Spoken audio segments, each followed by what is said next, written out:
Hello everyone, आज हम देखने जा रहे हैं DAV class seventh first term examination 2023-24 class seventh science का क्वेश्चन पेपर यानी कि प्रीवियस ईयर क्वेश्चन पेपर 2023-24 का। ये क्वेश्चन पेपर को हम पूरा डिस्कस करने जा रहे हैं। आप लोग को इसमें 70 मार्क्स का ये पेपर है और 3 घंटे मिलेंगे लिखने के लिए। पूरा पेपर 5 सेक्शन में बांटा गया था। 5 सेक्शन होते हैं आपके generally, section A B C D and E, और पूरे क्वेश्चन हैं 33। सारे क्वेश्चंस अटेम्प्ट करना कंपलसरी है। पहला सेक्शन ए में मल्टीपल चॉइस क्वेश्चंस और असर्शन रीजन वाले क्वेश्चन हैं जो एक एक मार्क्स के होंगे। एक एक मार्क्स के में आप लोग को ज़्यादा दिमाग खपाने की ज़रूरत नहीं है, क्योंकि आगे आपके 2, 3, 4 और 5 मार्क्स के भी क्वेश्चन हैं। 1 मार्क के क्वेश्चन में आप पूरे मतलब ये 14 क्वेश्चन इसमें दिया है, तो आप 1 मार्क्स का क्वेश्चन या 2 मार्क्स का क्वेश्चन भी अटेम्प्ट करके पास नहीं हो सकते। इसीलिए सारे क्वेश्चंस को अटेम्प्ट करना ज़रूरी है। ठीक है। सेक्शन ए में मल्टीपल चॉइस क्वेश्चंस आएंगे जो एक एक मार्क्स के होंगे। सेक्शन बी में शॉर्ट आंसर टाइप के क्वेश्चंस होंगे जो 2 मार्क्स के होंगे। तो आप लोग को ज़्यादा नहीं लिखना है, पॉइंट टू पॉइंट लिखना है, ज़्यादा लिखने की ज़रूरत नहीं है। ठीक है।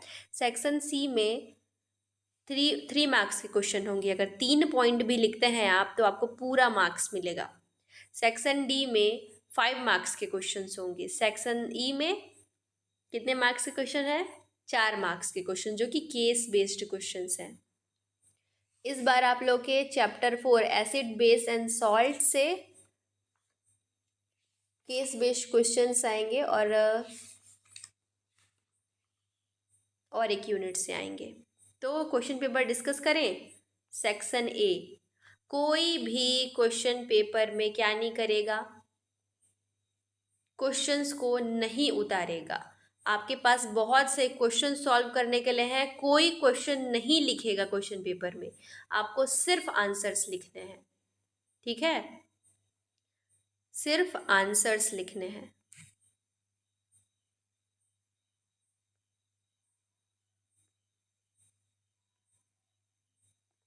क्या करने हैं? सिर्फ आंसर्स लिखने हैं।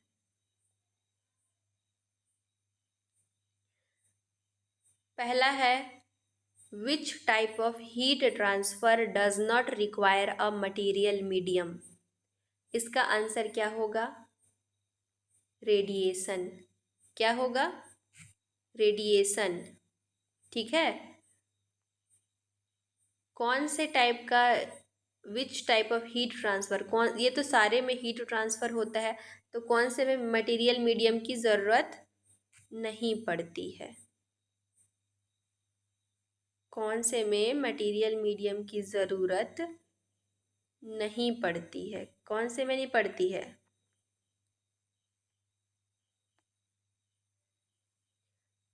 तो होगा रेडिएशन। दूसरा क्वेश्चन क्या है? Which among these respire through their skin. इन चारों में से ऐसे कौन से ऑर्गेनिज्म हैं जो स्किन के थ्रू सांस लेते हैं? क्या होगा? अर्थवॉर्म। ठीक है। अब और वाला क्वेश्चन दिया है, और मतलब सेकंड नंबर का क्वेश्चन है जिसमें 2 क्वेश्चंस दिए हैं। जो आपको अच्छे से सही सही आता है सिर्फ उसको अटेम्प्ट करेंगे। किसी के भी क्वेश्चन पेपर में मेरे को और क्वेश्चन के दोनों क्वेश्चंस अगर मिले तो फिर आपके एक्स्ट्रा मार्क्स कटेंगे। और क्वेश्चंस के दोनों मतलब ऑप्शन दिया है अगर और वाला, तो दोनों क्वेश्चन को सॉल्व नहीं करना है। फिर क्या है? Which among these is not an and product of aerobic respiration. इनमें से कौन सा एरोबिक रेस्पिरेशन का एंड प्रोडक्ट नहीं है? मतलब एरोबिक रेस्पिरेशन में, एरोबिक रेस्पिरेशन क्या होता है? जिस ऐसे रेस्पिरेशन जिसमें ऑक्सीजन की ज़रूरत पड़ती है। तो इनमें से कौन सा एरोबिक रेस्पिरेशन में, इनमें से कौन सा एरोबिक रेस्पिरेशन में कौन सा एंड प्रोडक्ट नहीं बनता है? तो एरोबिक रेस्पिरेशन में कार्बन डाइऑक्साइड भी बनता है, वाटर भी बनता है और एनर्जी भी बनता है, तो आप लोग का अल्कोहल होगा। क्वेश्चन नंबर 3 है, which of these is not a poor conductor of heat. इनमें से कौन सा हीट का पुअर कंडक्टर नहीं है। मतलब पुअर कंडक्टर नहीं है मतलब गुड कंडक्टर है, तो क्या होगा, मेटल। क्वेश्चन नंबर 4 है, acids having low concentration are called. ऐसे एसिड्स जिनके कंसंट्रेशन लो होता है उसको क्या कहते हैं, डाइल्यूट एसिड्स। कंसंट्रेटेड मतलब गाढ़ा, डाइल्यूट मतलब पतला, तो acids having low concentration are called dilute acids. Question number 5 है, identify the type of chemical reaction. ये एक केमिकल रिएक्शन दिया गया है और 4 ऑप्शन दिए गए हैं, decomposition reaction, combination reaction, displacement reaction और न्यूट्रलाइजेशन रिएक्शन। तो ये केमिकल रिएक्शन को देखना है और चारों ऑप्शन में से कौन सा आंसर सही होगा उसको टिक लगाना है। डिकम्पोजिशन रिएक्शन होगा क्योंकि एक रिएक्टेंट टूट करके 2 प्रोडक्ट बना रहा है। कॉम्बिनेशन तो हो नहीं रहा है। कॉम्बिनेशन मतलब अगर H2 और O2 दिया रहता और वो H2O बनाता, मतलब 2 अगर कंबाइन होते, मिल जाते 2 रिएक्टेंट और एक प्रोडक्ट बनाते, तो कॉम्बिनेशन रिएक्शन होता। ये टूट रहा है तो डिकम्पोजिशन रिएक्शन होगा। आंसर नंबर 5 भी और में दिया है।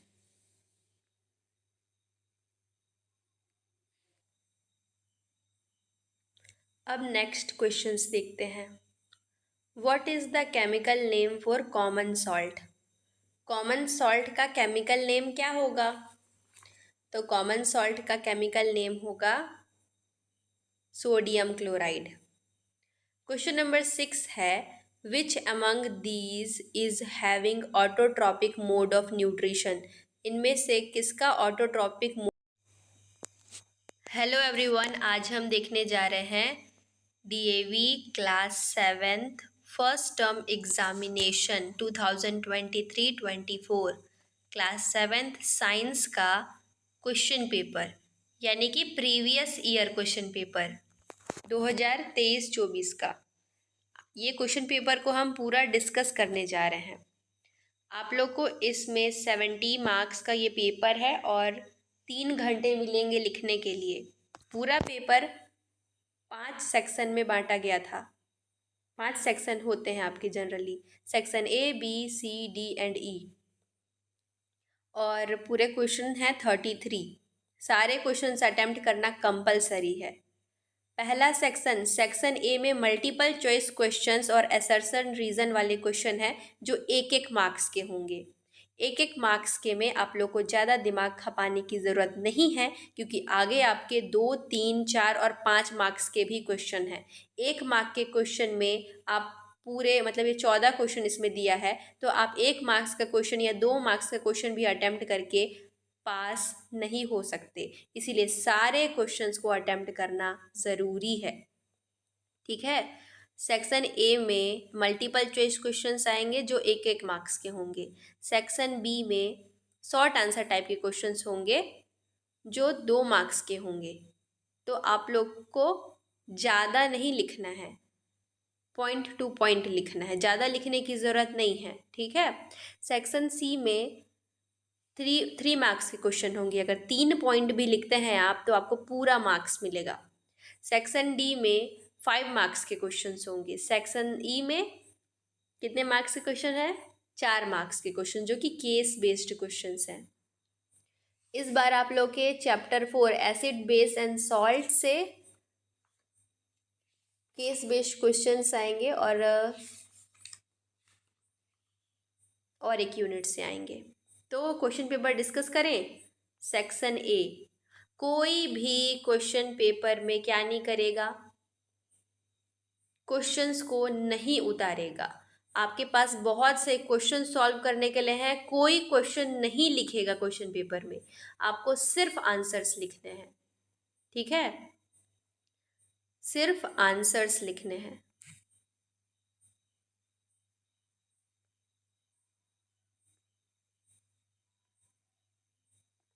क्या करने हैं? सिर्फ आंसर्स लिखने हैं।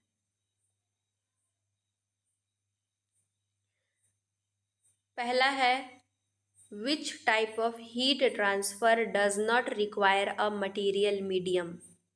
इसका आंसर क्या होगा? रेडिएशन। क्या होगा? रेडिएशन। ठीक है। कौन से टाइप का, which type of heat transfer, कौन, ये तो सारे में हीट ट्रांसफ़र होता है, तो कौन से में मटेरियल मीडियम की ज़रूरत नहीं पड़ती है? कौन से में मटेरियल मीडियम की ज़रूरत नहीं पड़ती है? कौन से में नहीं पड़ती है?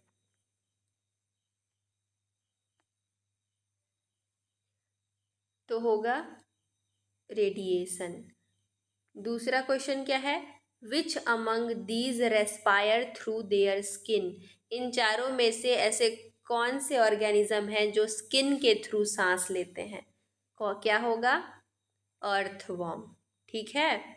अब और वाला क्वेश्चन दिया है, और मतलब सेकंड नंबर का क्वेश्चन है जिसमें दो क्वेश्चंस दिए हैं। जो आपको अच्छे से सही सही आता है सिर्फ उसको अटेम्प्ट करेंगे। किसी के भी क्वेश्चन पेपर में मेरे को और क्वेश्चन के दोनों क्वेश्चंस अगर मिले तो फिर आपके एक्स्ट्रा मार्क्स कटेंगे। और क्वेश्चंस के दोनों मतलब ऑप्शन दिया है अगर और वाला, तो दोनों क्वेश्चन को सॉल्व नहीं करना है।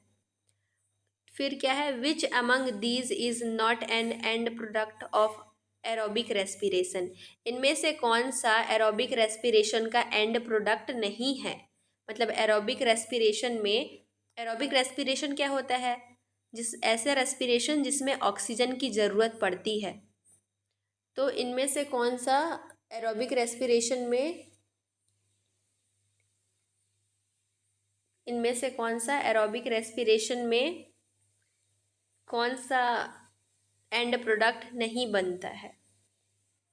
तो एरोबिक रेस्पिरेशन में कार्बन डाइऑक्साइड भी बनता है, वाटर भी बनता है और एनर्जी भी बनता है। तो आप लोग का अल्कोहल होगा। क्वेश्चन नंबर 3 है which of these is not a poor conductor of heat. इनमें से कौन सा हीट का पुअर कंडक्टर नहीं है? मतलब पुअर कंडक्टर नहीं है मतलब गुड कंडक्टर है। तो क्या होगा? मेटल। क्वेश्चन नंबर 4 है acids having low concentration are called. ऐसे एसिड्स जिनके कंसंट्रेशन लो होता है उसको क्या कहते हैं? Dilute acids. कंसंट्रेटेड मतलब गाढ़ा, डाइल्यूट मतलब पतला। तो acids having low concentration are called dilute acids. Question number 5 है identify the type of chemical reaction. ये एक केमिकल रिएक्शन दिया गया है और 4 ऑप्शन दिए गए हैं। Decomposition reaction, combination reaction, displacement reaction और न्यूट्रलाइजेशन रिएक्शन। तो ये केमिकल रिएक्शन को देखना है और चारों ऑप्शन में से कौन सा आंसर सही होगा उसको टिक लगाना है। डिकम्पोजिशन रिएक्शन होगा क्योंकि एक रिएक्टेंट टूट करके 2 प्रोडक्ट बना रहा है। कॉम्बिनेशन तो हो नहीं रहा है। कॉम्बिनेशन मतलब अगर H2 और O2 दिया रहता और वो H2O बनाता, मतलब दो अगर कंबाइन होते, मिल जाते दो रिएक्टेंट और एक प्रोडक्ट बनाते तो कॉम्बिनेशन रिएक्शन होता। ये टूट रहा है तो डिकम्पोजिशन रिएक्शन होगा। आंसर नंबर 5 भी और में दिया है।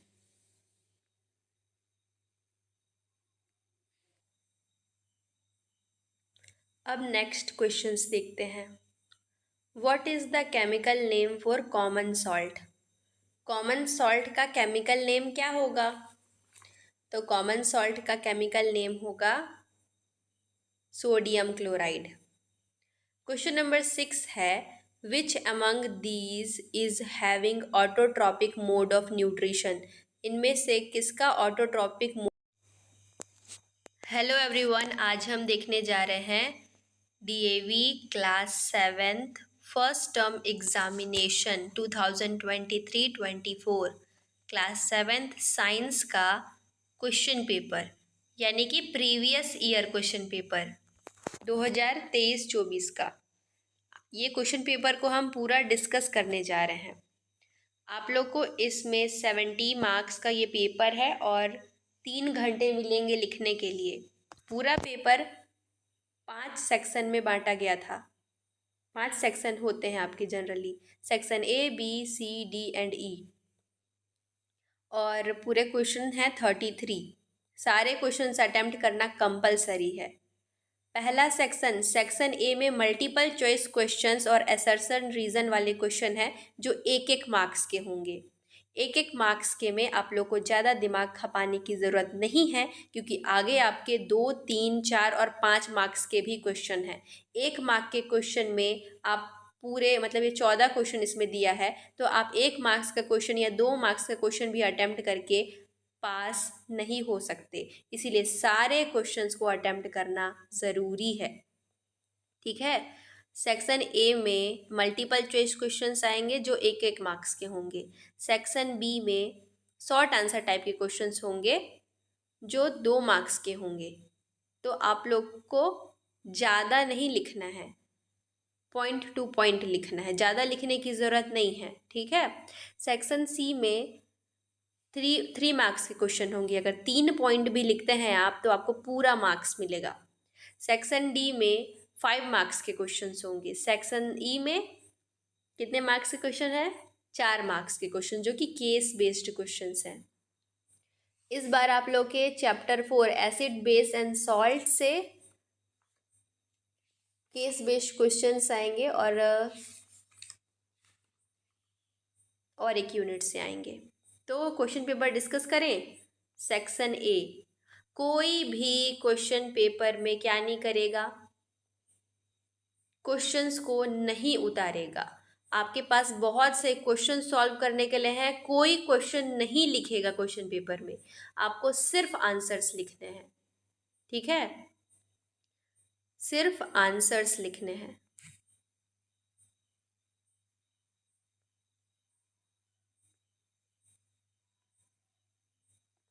क्या करने हैं? सिर्फ आंसर्स लिखने हैं।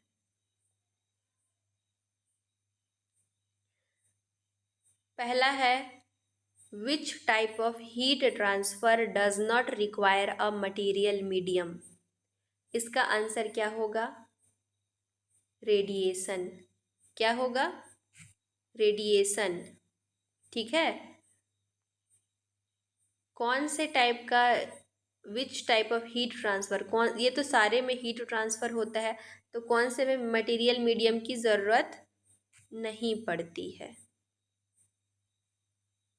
कौन से में मटेरियल मीडियम की ज़रूरत नहीं पड़ती है? कौन से में नहीं पड़ती है?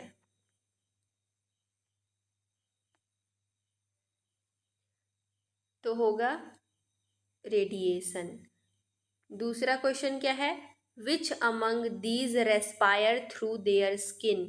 इन चारों में से ऐसे कौन से ऑर्गेनिज्म हैं जो स्किन के थ्रू सांस लेते हैं? क्या होगा? अर्थवॉर्म। ठीक है। अब और वाला क्वेश्चन दिया है, और मतलब सेकंड नंबर का क्वेश्चन है जिसमें 2 क्वेश्चंस दिए हैं। जो आपको अच्छे से सही सही आता है सिर्फ उसको अटेम्प्ट करेंगे। किसी के भी क्वेश्चन पेपर में मेरे को और क्वेश्चन के दोनों क्वेश्चंस अगर मिले तो फिर आपके एक्स्ट्रा मार्क्स कटेंगे। और क्वेश्चंस के दोनों मतलब ऑप्शन दिया है अगर और वाला, तो दोनों क्वेश्चन को सॉल्व नहीं करना है। फिर क्या है? Which among these is not an and product of aerobic respiration. इनमें से कौन सा एरोबिक रेस्पिरेशन का एंड प्रोडक्ट नहीं है? मतलब एरोबिक रेस्पिरेशन में, एरोबिक रेस्पिरेशन क्या होता है? ऐसे रेस्पिरेशन जिसमें ऑक्सीजन की ज़रूरत पड़ती है। तो इनमें से कौन सा एरोबिक रेस्पिरेशन में, इनमें से कौन सा एरोबिक रेस्पिरेशन में कौन सा एंड प्रोडक्ट नहीं बनता है? तो एरोबिक रेस्पिरेशन में कार्बन डाइऑक्साइड भी बनता है, वाटर भी बनता है और एनर्जी भी बनता है। तो आप लोग का अल्कोहल होगा। क्वेश्चन नंबर 3 है, which of these is not a poor conductor of heat. इनमें से कौन सा हीट का पुअर कंडक्टर नहीं है?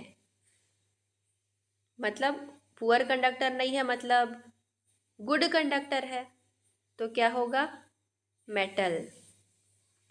क्वेश्चन नंबर 4 है acids having low concentration are called. ऐसे एसिड्स जिनके कंसंट्रेशन लो होता है उसको क्या कहते हैं? Dilute acids.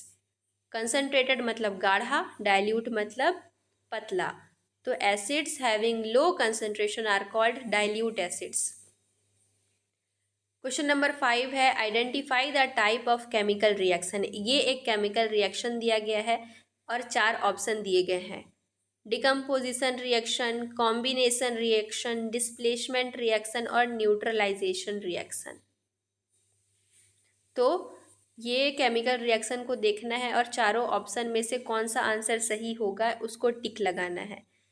डिकम्पोजिशन रिएक्शन होगा क्योंकि एक रिएक्टेंट टूट करके 2 प्रोडक्ट बना रहा है। कॉम्बिनेशन तो हो नहीं रहा है। कॉम्बिनेशन मतलब अगर H2 और O2 दिया रहता और वो H2O बनाता, मतलब 2 अगर कंबाइन होते, मिल जाते 2 रिएक्टेंट और एक प्रोडक्ट बनाते तो कॉम्बिनेशन रिएक्शन होता। ये टूट रहा है तो डिकम्पोजिशन रिएक्शन होगा। आंसर नंबर 5 भी और में दिया है। अब और का क्वेश्चन देखते हैं। What is the chemical name of common salt? Common salt का केमिकल नेम क्या होगा? तो कॉमन सॉल्ट का केमिकल नेम क्या होगा? Sodium chloride. क्वेश्चन नंबर 6 है which among these is having autotrophic mode of nutrition. इनमें से कौन सा ऑटोट्रॉपिक मोड ऑफ न्यूट्रिशन है? डॉडर, ग्रीन प्लांट, फंगी या अमीबा। इन चारों में से कौन अपना फूड खुद से प्रिपेयर करता है? कौन प्रिपेयर करता है? Green plants. क्वेश्चन नंबर 7 है the process of digestion starts in the. जब हम खाना खाते हैं तो डाइजेशन कहाँ से स्टार्ट होता है? स्टमक से, बकल कैविटी से, फूड पाइप से कि अनस से? कहाँ से स्टार्ट होगा? स्टमक से। स्टमक से क्यों स्टार्ट होगा? क्योंकि हमारे पेट में बहुत सारे गैस्ट्रिक जूस और एसिड्स पाए जाते हैं जो खाना को डाइजेस्ट करने में मदद करते हैं। क्वेश्चन नंबर 8 है sodium acetate is an example of blank salt. Sodium acetate कौन से टाइप का सॉल्ट है? न्यूट्रल सॉल्ट है। और में दिया है which among these is a strong acid. इन चारों में से कौन सा स्ट्रॉन्ग एसिड है? नाइट्रिक एसिड है, सिट्रिक एसिड है, एसिटिक एसिड है या कार्बोनिक एसिड है? और में दिया है मतलब 8th नंबर का दोनों क्वेश्चन में से कोई एक बनाना है, दोनों मत बनाते बैठिएगा। Which among this is a strong acid. इनमें से कौन सा स्ट्रॉन्ग एसिड है? Nitric acid. क्वेश्चन नंबर 9 है which among these is the range of a clinical thermometer. Clinical thermometer का रेंज क्या होता है? 35 degree Celsius to 42 degree Celsius. क्यों? क्योंकि ये हमारा बॉडी टेम्परेचर इतना ही वेरी करता है। Question number 10 which acid present inside the stomach. हमारे पेट में कौन सा एसिड प्रेजेंट रहता है? Hydrochloric acid, sulphuric acid, nitric acid या सिट्रिक एसिड। हमारे पेट में प्रेजेंट रहता है हाइड्रोक्लोरिक एसिड। और में दिया है what is the partially digested food in ruminants called. Ruminants क्या होते हैं? ऐसे एनिमल्स जो घास फूस खाते हैं उनको रूमिनेंट्स बोलते हैं। तो partially digested food in ruminants, generally ruminants cow, ox, buffalo ये सब को बोलते हैं। तो आपने देखा होगा कि वो चरते टाइम सब चर लेते हैं और जब बैठे रहते हैं तो मुंह से निकाल निकाल के कुछ चीज़ को चबाते हैं ना, तो वो उनके र्यूमेन में स्टोर करे रहते हैं अनडाइजेस्टेड फूड को। उसको क्या कहते हैं? कड। CUD, कड। क्वेश्चन नंबर 11 है lichen is a symbiotic relationship between. Symbiotic relationship मतलब 2 या 3 ऑर्गेनिज्म साथ में रहते हैं और एक दूसरे को हानि नहीं पहुंचाते, फायदा ही करते हैं। तो lichen is a symbiotic relation between alga and fungus. 11 का और दिया है, दोनों में से कोई एक बनाना है। Which of these is the initial product of photosynthesis. इनमें से कौन सा फोटोसिंथेसिस का इनिशियल प्रोडक्ट है? कार्बोहाइड्रेट। क्योंकि फूड फोटोसिंथेसिस प्रोसेस से प्लांट अपना फूड बनाते हैं। फूड किस फॉर्म में स्टोर होता है? Glucose, carbohydrate. ठीक है, और क्वेश्चन बिल्कुल नहीं लिखेंगे। क्वेश्चन नंबर 12 है which of these help in the transportation of water and minerals in plant vessels. Questions नहीं लिखेंगे तो आप आंसर कैसे लिखेंगे? ये क्वेश्चन नंबर 12 है, तो आंसर नंबर 12 ए वेसल्स, खत्म, और नहीं लिखना है। अब है 4 question and 2 statement are given. 1 is assertion and 2 is reason. Read the given assertion, reason and select the correct option. ये क्वेश्चन दिया गया है 13, 14। इसमें दो एक assertion दिया है, एक reason दिया है, मतलब एक statement दिया है और reason उसका कारण दिया है, और 4 ऑप्शन दिए हैं। ऑप्शन ए है अगर रीज़न और assertion दोनों करेक्ट है और रीज़न assertion का करेक्ट एक्सप्लेनेशन है, तब ऑप्शन ए होगा। अगर रीज़न और assertion सही है लेकिन उसका रीज़न क्या है, वो रीज़न जो है वो करेक्ट एक्सप्लेनेशन नहीं दे पा रहा है assertion को, तो ऑप्शन बी होगा। अगर assertion सही है और रीज़न गलत है तब ऑप्शन सी होगा। अगर assertion गलत है और रीज़न सही है तो ऑप्शन डी होगा। assertion अगर करेक्ट होगा और रीज़न गलत होगा तो ऑप्शन सी, assertion गलत होगा और रीज़न सही होगा तो ऑप्शन डी। क्वेश्चन नंबर 13 को देखते हैं।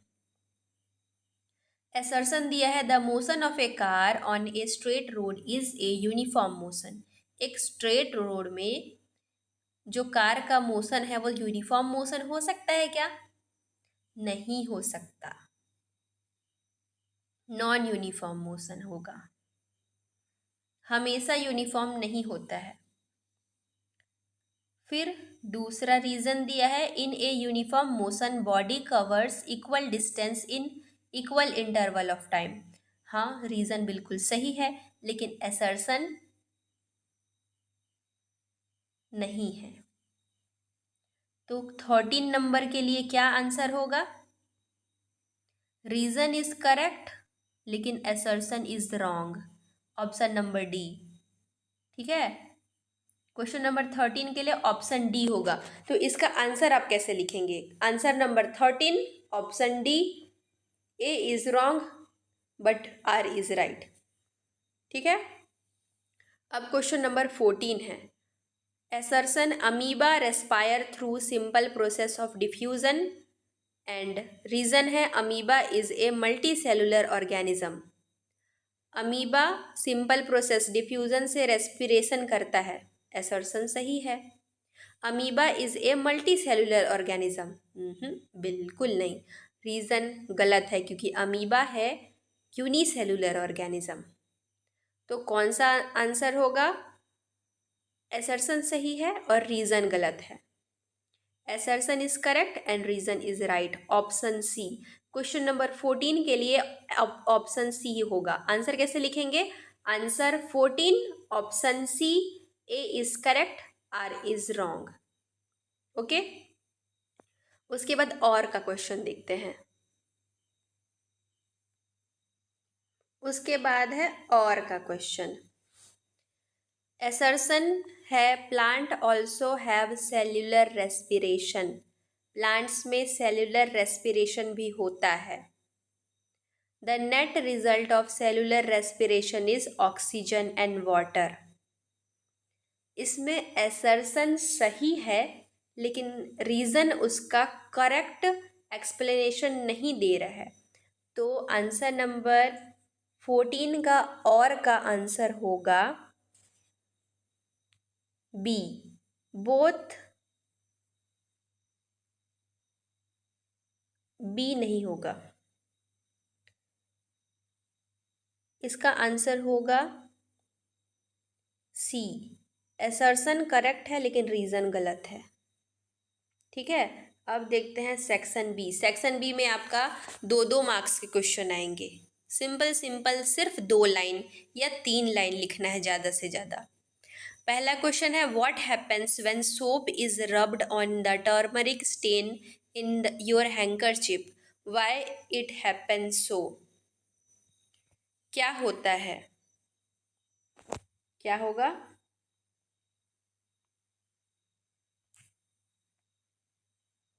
What happens when soap is rubbed on the turmeric stain? जब भी आप लोग देखे होंगे कि अगर वाइट रुमाल है या वाइट कपड़ा है, उसमें सब्जी का दाग लग जाता है और कपड़े जब हम धोते हैं तो वो रेड हो जाता है सब्जी का दाग। क्यों हो जाता है? ऐसा क्यों होता है, ये क्वेश्चन में दिया है। तो ऐसा इसलिए होता है क्योंकि जो सब्जी का दाग गिरा, मतलब वो जो टर्मरिक है ना, मतलब हल्दी, वो इंडिकेटर का काम करता है। क्या करता है? टर्मरिक इंडिकेटर का काम करता है, जो कि बेसिक मीडियम को रेड कलर में चेंज कर देता है। अगर टर्मरिक बेसिक मीडियम में जाएगा तो वो रेड कलर में चेंज हो जाएगा। ये टर्मरिक एक इंडिकेटर का काम करता है कि जिस मीडियम में वो है वो बेसिक है। जैसे टर्मरिक येलो कलर का रहता है, वो इंडिकेटर का काम करता है। और जो हम लोग साबुन या डिटर्जेंट यूज़ करते हैं वो बेसिक मीडियम का होता है, आप सबको पता है। जो यूज़ करते हैं हम डिटर्जेंट, वो सब बेसिक मीडियम का होता है। तो टर्मरिक जब बेसिक मीडियम में जाता है तब वो रेड कलर में चेंज हो जाता है। वो उसका इंडिकेटर है कि यहाँ पे बेस प्रेजेंट है। ठीक है, क्वेश्चन नंबर 16 है, why are ventilators when provided. Question number 15 का आंसर कैसे लिखेंगे? When soap is rubbed on the turmeric stain in your handkerchief, then it the handkerchief turns red in color because turmeric is an indicator. It indicates the presence of base because the soap is base. खत्म। Question number 16 है, why the ventilators when provided in room are located near their roofs. आप सबको पता है कि room में खिड़की, छोटी सी खिड़की रहती है ऊपर साइड, वहाँ पे पंखे लगे रहते हैं एयर एग्जॉस्ट करने के लिए, या वेंटिलेटर्स प्रेजेंट रहते हैं। तो वो रूफ के पास या एकदम ऊपर में क्यों प्रेजेंट रहते हैं? इसलिए प्रेजेंट रहते हैं क्योंकि गर्म हवा रूम से ऊपर उठ सके और उस वेंटिलेटर से खिड़की के बाहर जा सके, मतलब रूम गर्म मत हो, है ना। इसीलिए वेंटिलेटर्स प्रेजेंट रहते हैं रूफ के पास। The ventilators are located near the roofs so that the warm air in the room rises up and goes out of the room through the ventilator. Okay, question number और है, मतलब 16 में इन दोनों में से जो आपको सही लगेगा, जो आप बना पाएँ वैसे बनाएंगे। What do you mean by land and sea breeze? Land और सी ब्रीज का मतलब क्या होता है? क्या होता है? लैंड ब्रीज में जो हवा होती है वो लैंड से सी की तरफ जाती है रात के समय, इसको लैंड ब्रीज बोलते हैं। और सी ब्रीज मतलब breeze that flows from sea to land. Sea breeze मतलब सी से लैंड की तरफ जो हवा बहती है दिन के समय, उसको सी ब्रीज बोलते हैं। सी ब्रीज मतलब सी से लैंड की तरफ जो हवा बहेगा उसको सी ब्रीज बोलेंगे ड्यूरिंग डे टाइम। और लैंड ब्रीज क्या होगा? जो हवा लैंड से सी की तरफ रात के समय बहती है उसको लैंड ब्रीज बोलते हैं। क्वेश्चन नंबर 17 का ए है, what is a chemical reaction. ये लैंड ब्रीज और सी ब्रीज आपके चैप्टर हीट में दिया है 5। तो what is a chemical reaction, question number 17 का ए दिया है, what is chemical reaction. Chemical reaction क्या होता है? तो the representation of chemical reaction. हाँ, केमिकल रिएक्शन क्या होगा? The process in which chemical changes causes one substance to change into another. Chemical change में एक चीज दूसरे चीज में बदल जाती है ना। The process in which chemical change causes one substance to change into another. एक रिएक्टेंट दूसरे चीज में चेंज हो जाएगा, दूसरे सब्सटेंस में, जो कि इरिवर्सिबल होता है, मतलब दोबारा से वो नहीं बन सकता। इन सबको केमिकल रिएक्शन बोलते हैं। दो टाइप के रिएक्शन होते हैं, केमिकल रिएक्शन और फिजिकल रिएक्शन। फिजिकल रिएक्शन तो रिवर्सिबल होता है, लेकिन केमिकल रिएक्शन रिवर्सिबल नहीं होता। केमिकल रिएक्शन आपके चैप्टर 3 में दिया गया है। तो केमिकल रिएक्शन क्या होगा? Process which leads to change chemical change of one substance to another is known as chemical reaction. Identify the reactant in the given chemical reaction. Identify the reactant मतलब इसमें reactant दिए हैं, उसको identify करना है। तो ये वाले रिएक्शन में reactant क्या होंगे? reactants किनको कहते हैं? जो रिएक्शन में पार्टिसिपेट करते हैं। Fe और CuSO4 दिया है। तो इन रिएक्टेंट्स को पहचानना है। Fe क्या होगा? आयरन। और CuSO4 क्या होगा? Copper sulphate. बस हो गया। ये केमिकल रिएक्शन लिखना है और Fe के नीचे लिखना है आयरन और CuSO4 के नीचे लिखना है कॉपर सल्फेट। आपका आंसर हो गया कंप्लीट। ठीक है। What is saprophytic mode of nutrition? Saprotrophic. What is saprotrophic mode of nutrition? Saprotrophic mode of nutrition में ऐसे प्लांट और एनिमल जो डेड डिके ऑर्गेनिक मैटर पे न्यूट्रिशन के लिए डिपेंड रहते हैं उनको सेप्रोट्रॉफिक मोड ऑफ न्यूट्रिशन कहते हैं। मतलब the organism which obtain nutrients from dead and decaying plant and animals are known as saprophytic nutrition. ऐसे ऑर्गेनिज्म जो सड़े गले पदार्थ से अपने न्यूट्रिशन लेंगे ना, उनको सैप्रोफिटिक मोड ऑफ न्यूट्रिशन कहते हैं। एग्जाम्पल क्या होगा? मशरूम, फंगी, बैक्टीरिया, ये सब होंगे सैप्रोफिटिक मोड ऑफ न्यूट्रिशन के एग्जाम्पल। और करके क्या दिया है? Rhizobium lives in close association with leguminous plant. जो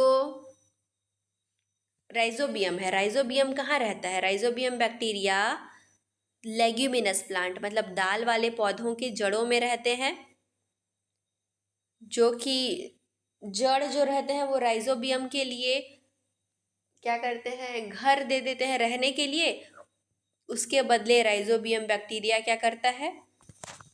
उनके लिए नाइट्रोजन फिक्सेशन करता है। मतलब एटमॉस्फेयर में जो नाइट्रोजन प्रेजेंट रहता है उसको प्लांट के यूज़ करने लायक बना देता है। इंग्लिश में कैसे लिखेंगे? Rhizobium lives in close association with leguminous plant. How they benefit each other? तो rhizobium lives in close association with leguminous plant, they benefit each other by. First में क्या लिखेंगे? Rhizobium means leguminous plant provides shelter for rhizobium bacteria. Leguminous plant जो है वो shelter provide करता है rhizobium bacteria के लिए। And rhizobium bacteria rhizobium bacteria uses the nitrogen present in the atmosphere to and make it useful for, and rhizobium bacteria makes the nitrogen present in atmosphere useful for the plant. Rhizobium bacteria जो atmosphere में nitrogen present रहता है उसको plant के use करने लायक बनाता है। Question number 19 क्या होगा? Identify whether the given examples are chemical change और फिजिकल चेंज। केमिकल चेंज मतलब जो जिसको हम लोग वापस दोबारा नहीं ला सकते, और फिजिकल चेंज मतलब जो स्ट्रक्चर मतलब बाहरी रूपरेखा में या कुछ चीज़ में चेंज होगा ना, बाहरी रूपरेखा उसका शेप साइज चेंज होगा तो वो फिजिकल चेंज होगा, और उसका अंदरूनी पूरा प्रॉपर्टी अगर चेंज हो जाएगा तो वो केमिकल चेंज होगा। डाइजेशन ऑफ फूड, खाना का डाइजेशन केमिकल चेंज होगा कि फिजिकल चेंज होगा? तो डाइजेशन ऑफ फूड है केमिकल चेंज, क्योंकि एक बार खाना डाइजेस्ट हो जाएगा तो हम उसको वापस से खाना बना सकते हैं क्या? नहीं बना सकते। मेल्टिंग ऑफ आइस, आइस का मेल्ट होना फिजिकल चेंज होता है। क्यों होता है? क्योंकि एक बार बर्फ़ अगर पिघल जाएगा तो दोबारा से अगर वो पानी बन जाता है तो दोबारा से उसको जमा करके आइस बना सकते हैं? हाँ, बना सकते हैं। क्योंकि उसका सिर्फ साइज शेप चेंज होगा, तो वो फिजिकल चेंज होगा। तीसरा है कर्डलिंग ऑफ मिल्क, मिल्क दूध अगर दही बन जाएगा, दूध से दही बन जाता है तो दोबारा से दूध बन पाएगा क्या? नहीं बन पाएगा। तो curdling of milk is chemical change. फिर उसके बाद है टीयरिंग ऑफ पेपर, पेपर को अगर हम फाड़ देते हैं तो वो केमिकल चेंज होगा कि फिजिकल चेंज होगा? पेपर को फाड़ भी देंगे तो वो आखिर में तो पेपर ही रहेगा ना, तो वो फिजिकल चेंज होगा क्योंकि उसकी सिर्फ बाहरी रूपरेखा चेंज हो रही है। आंसर में भी ऐसे लिखेंगे, digestion of food chemical change, melting of ice physical change, curdling of milk chemical change, tearing of paper physical change. Question number 20 है what is breathing rate. Breathing rate क्या होता है? 1 मिनट में हम जितना सांस लेते हैं वो हमारा ब्रीदिंग रेट कहलाता है। इंग्लिश में क्या कहेंगे? क्या कहेंगे? Breathing rate.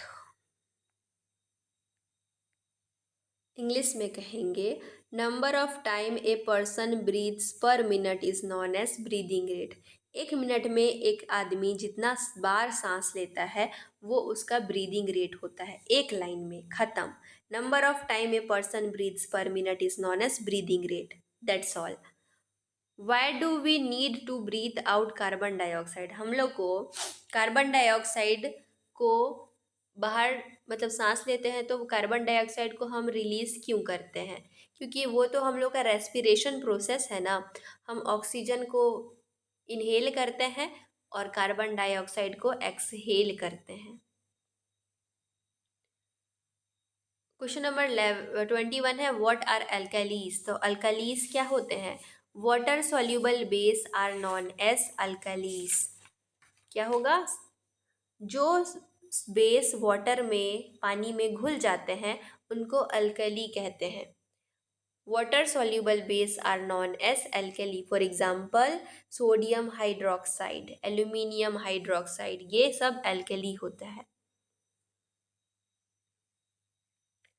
उसके बाद व्हाट आर स्यूडोपोडिया। ये एक अच्छा क्वेश्चन है। स्यूडोपोडिया क्या होता है? अभी आप लोग को बताती हूँ। देखिए, हम सब ने क्या देखा है? अमीबा देखा है। अमीबा कैसे होता है? ऐसे टाइप का होता है, उसके अंदर न्यूक्लियस प्रेजेंट रहता है। तो ये जो गड्ढे गड्ढे प्रेजेंट हैं ये सब होता है स्यूडोपोडिया। क्या होता है? स्यूडोपोडिया। ये है चैप्टर 2 का। What is pseudopodia?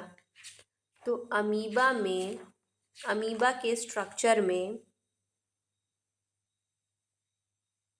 जो ऐसे उभरे हुए या घुसे हुए स्ट्रक्चर प्रेजेंट रहते हैं उनको क्या कहते हैं? स्यूडोपोडिया कहते हैं। ठीक है, तो स्यूडोपोडिया, ये देखिए, नहीं, ये उभरे हुए जो स्ट्रक्चर रहते हैं इनको कहते हैं स्यूडोपोडिया। तो ये स्यूडोपोडिया क्या मदद करते हैं? ये एक साइड से धंसे हुए रहते हैं और उभरे हुए रहते हैं। तो जिस साइड में धंसा हुआ है वहाँ पे खाना जाता है, यहाँ पे समझ लीजिए फूड गया, तो ये जो स्यूडोपोडिया है ये इसको कवर कर लेगा। तो स्यूडोपोडिया क्या मदद करता है? List out two function of pseudopodia. Pseudopodia pseudopodia क्या मदद करता है? स्यूडोपोडिया खाना को, फूड को अमीबा के पास लाने में मदद करता है। Pseudopodia helps to capture the food materials for amoeba. दूसरा है digestive juice are secreted into this vacuole to digest the food. Main इसका काम यही है, क्या करता है? वो फूड को अमीबा के पास लाने में मदद करता है। फिर है what happens if phloem tissue gets damage in a plant. अगर एक प्लांट में फ्लोएम टिश्यू डैमेज हो जाता है तो क्या होगा? फ्लोएम टिश्यू अगर डैमेज हो जाएगा तो फूड मटेरियल नहीं जा पाएंगे प्लांट के पास और प्लांट क्या हो जाएगा? मर जाएगा। Okay, when phloem tissue is damaged then the plant will die.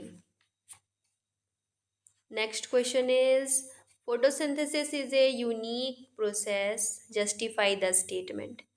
Photosynthesis एक यूनिक प्रोसेस होता है, इसी स्टेटमेंट को जस्टिफाई करना है। मतलब 3 मार्क्स क्वेश्चन है, सिर्फ 3 पॉइंट लिखेंगे।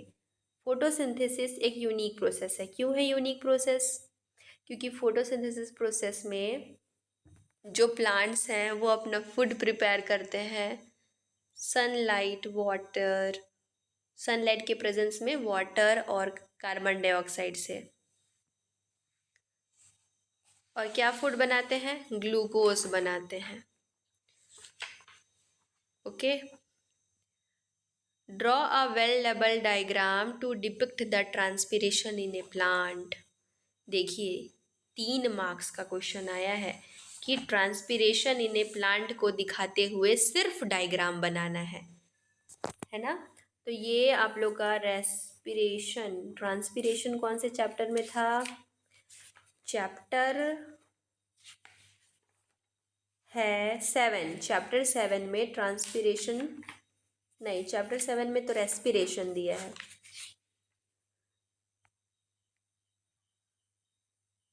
ट्रांसपिरेशन इन प्लांट है चैप्टर 8 में, पेज नंबर 118 में जो डायग्राम है ना, सिर्फ इस डायग्राम को बनाना है। ट्रांसपिरेशन इन प्लांट, सिर्फ 3 मार्क्स क्वेश्चन। एक डायग्राम बनाएंगे 3 मार्क्स का क्वेश्चन मिलेगा। ट्रांसपिरेशन प्रोसेस क्या होता है?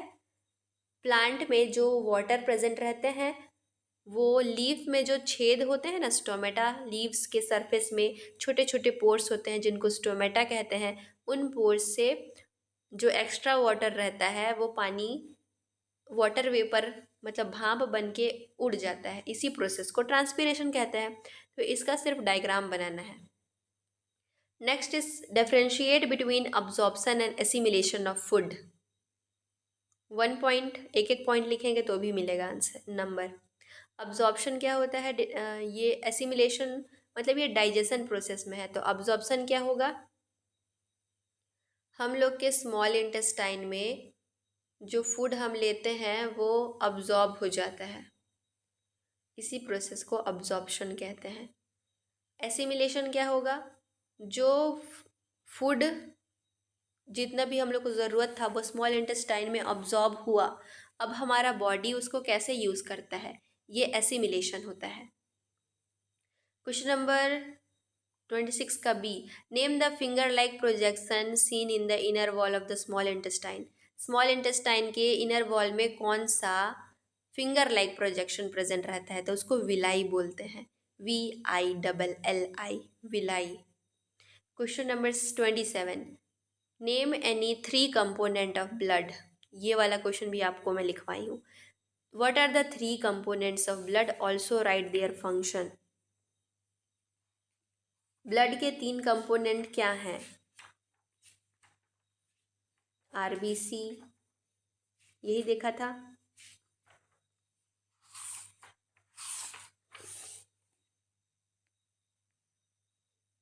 What are the 3 components of blood, तो 3 कंपोनेंट क्या क्या होते हैं? RBC, WBC and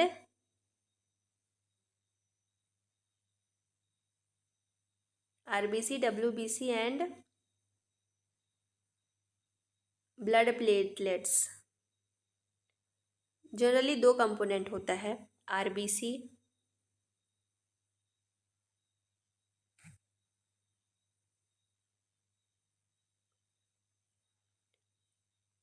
WBC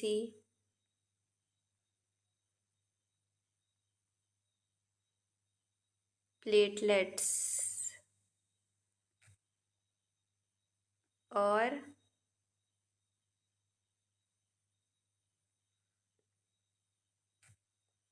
RBC WBC platelet और blood plasma, components of blood. उसका फंक्शन क्या है? RBC का function, RBC are cells containing protein molecule. RBC में हीमोग्लोबिन प्रेजेंट रहता है जो ऑक्सीजन को दूसरे पार्ट ऑफ द बॉडी में लेके जाता है। WBC जो रहता है वो वाइट ब्लड सेल्स जो रहता है वो हार्मफुल बैक्टीरिया और डेड सेल्स को डिस्ट्रॉय कर देता है। प्लेटलेट्स क्या होता है? प्लेटलेट्स ब्लड क्लॉटिंग, मतलब ब्लड का थक्का जमने में मदद करते हैं। कहीं भी चोट लग जाएगा तो वो क्या करेंगे, खून को बहाव को रोकते हैं। उसके बाद ब्लड प्लाज्मा, ये ब्लड प्लाज्मा ब्लड सेल्स को होल्ड करके रखते हैं। क्वेश्चन नंबर 28 है, state the function of bile juice. Bile juice का, पेनक्रिएटिक जूस का और इंटेस्टाइनल जूस का क्या फंक्शन है? तीनों का फंक्शन है फूड का डाइजेस्ट करना। और में क्या दिया है, why it is said that ingestion of food is very difficult without teeth. ऐसा क्यों कहा जाता है कि खाना को इंजेशन बहुत डिफ़िकल्ट हो जाता दांत की अगर नहीं होता तो। जब भी हम खाना खाते हैं तो हमारे दांत ही तो होते हैं जो खाने को अच्छे तरह से चबा के, हमारे दांत ही तो चबा के उस खाने को निगलने लायक बनाते हैं। अगर वो ऐसी टुकड़ा टुकड़ा मतलब निगल जाते तो डाइजेशन अच्छे से नहीं हो पाता। तो हमारा टीथ उसको बहुत अच्छे से करता है क्योंकि वो खाना को टीयर करता है और एकदम ग्राइंड कर देता है। क्वेश्चन नंबर 29 है, सेक्शन डी, 4 मार्क्स के क्वेश्चन।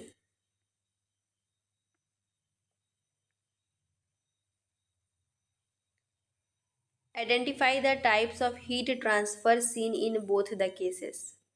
दोनों केस में हीट ट्रांसफ़र कैसे होता है? कंडक्शन के मदद से। In which arrangement both the pin will fall at the same time, explain Y.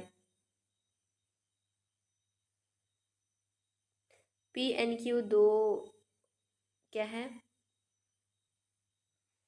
Pin लगाए हुए हैं अलग अलग जगह पे, एक सर्कल में है एक सिधाई में है और दोनों किससे कनेक्टेड हैं? दोनों एक फ्लेम से कनेक्टेड है। तो दोनों में से कौन सा पिन पहले गिरेगा?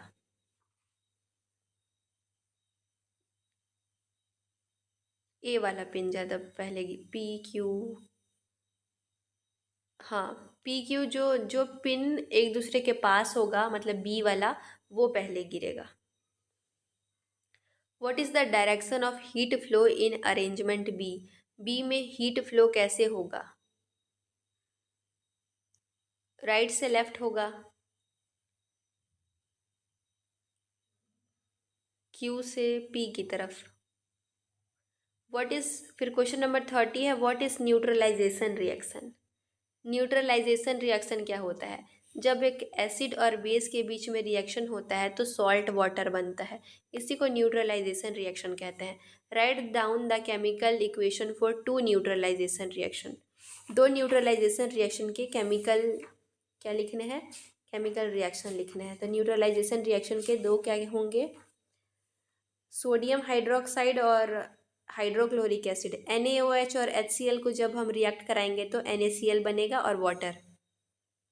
दूसरा है मैग्नीशियम ऑक्साइड और सल्फ्यूरिक एसिड। मतलब पेज नंबर 40 में आपका न्यूट्रलाइजेशन रिएक्शन दिया गया है, इन दोनों रिएक्शन को आप रीड कर लीजिएगा। और में भी क्वेश्चन दिया है 30 में, जो आप लोग को अच्छे से बनता है वो लिखेंगे। What is chemical formula? Chemical formula क्या होता है? केमिकल फॉर्मूला क्या होगा?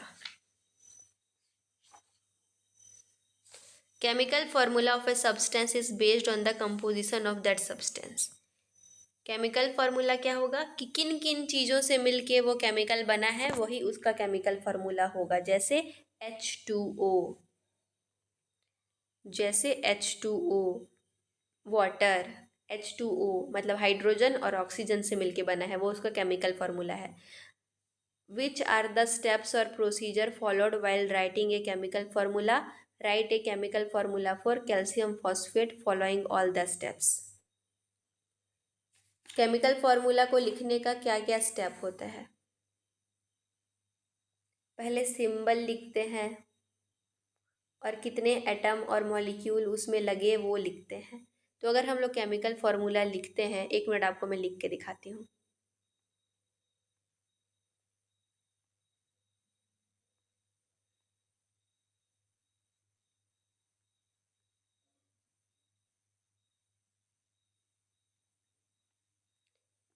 अगर हम केमिकल फॉर्मूला लिखेंगे H2O, मतलब यहाँ दो हाइड्रोजन का यूज़ हुआ और एक ऑक्सीजन का।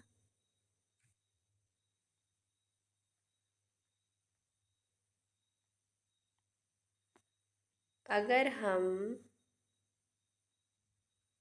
NaOH लिखते हैं, मतलब यहाँ सोडियम का यूज़ हुआ है, ऑक्सीजन का और हाइड्रोजन का। H2O जब लिखते हैं, मतलब हाइड्रोजन के दो मॉलिक्यूल यूज़ हुए और ऑक्सीजन के एक मॉलिक्यूल। तो इन्हीं सब बातों का हमको ध्यान देना है। और इसमें लिखने बोला है write the chemical formula for calcium phosphate. Calcium phosphate का केमिकल फॉर्मूला क्या होगा? Cl2 calcium CaPO4। अगला क्वेश्चन है all motions, question number 31, all motions are relative, justify this statement with an example. सारे मोशंस रिलेटिव होते हैं, ये आपको जस्टिफाई करना है। दूसरा क्वेश्चन है draw a distance time graph for person standing at one position in A bus stop waiting for the bus. अगर कोई व्यक्ति एक बस स्टॉप में खड़ा है और अपने बस का इंतज़ार कर रहा है तो उसका डिस्टेंस टाइम ग्राफ कैसे बनेगा? ये है आपका स्पीड वाले चैप्टर में,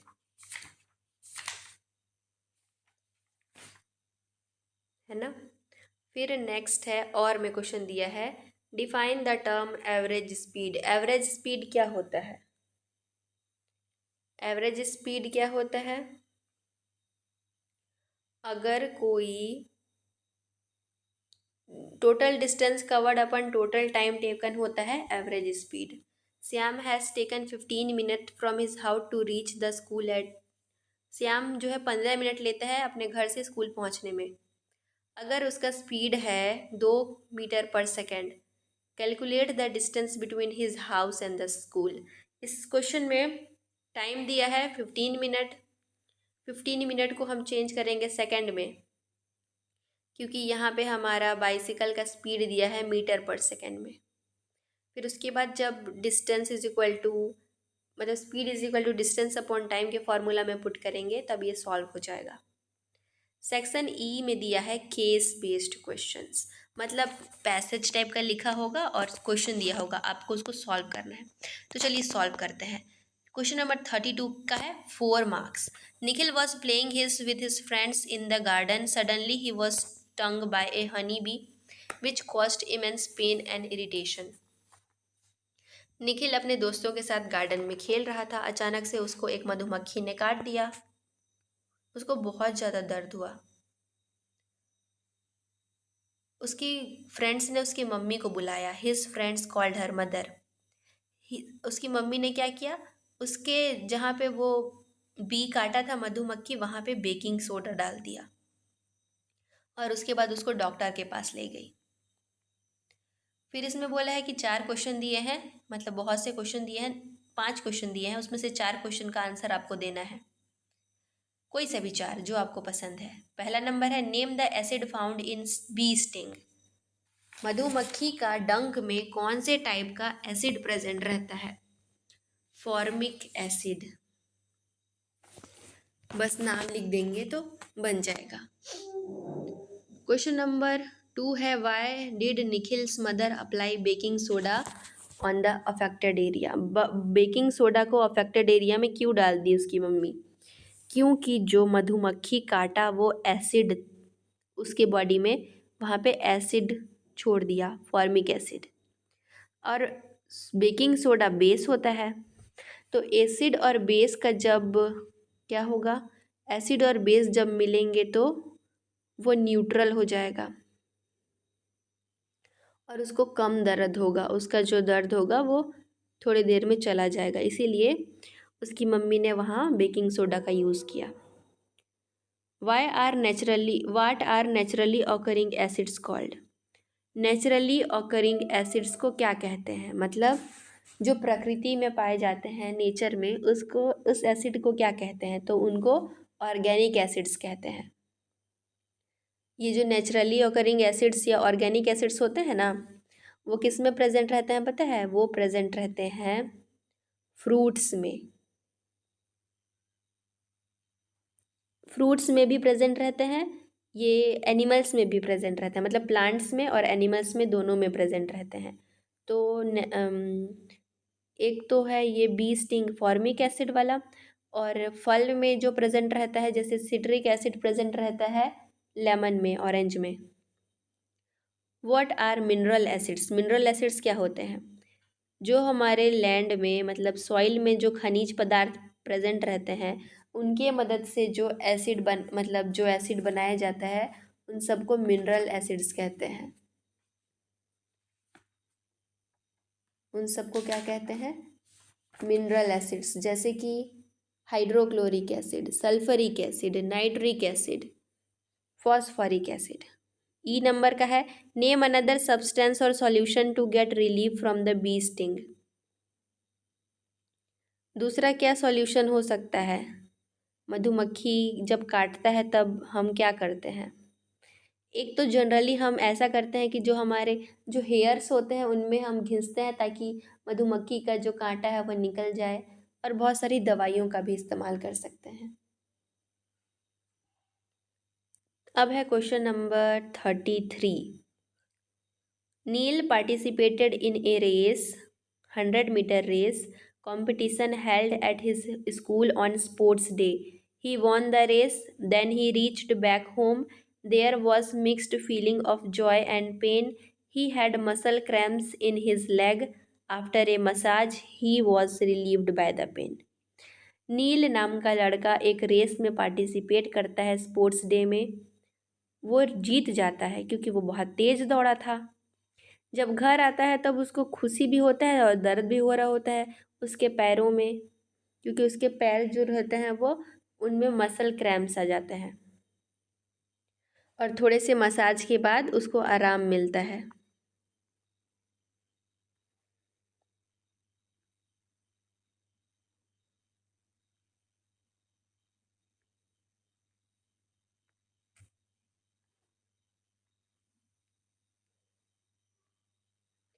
तो उसके पैरों में मसल क्रैम्प्स क्यों हो जाया रहता है?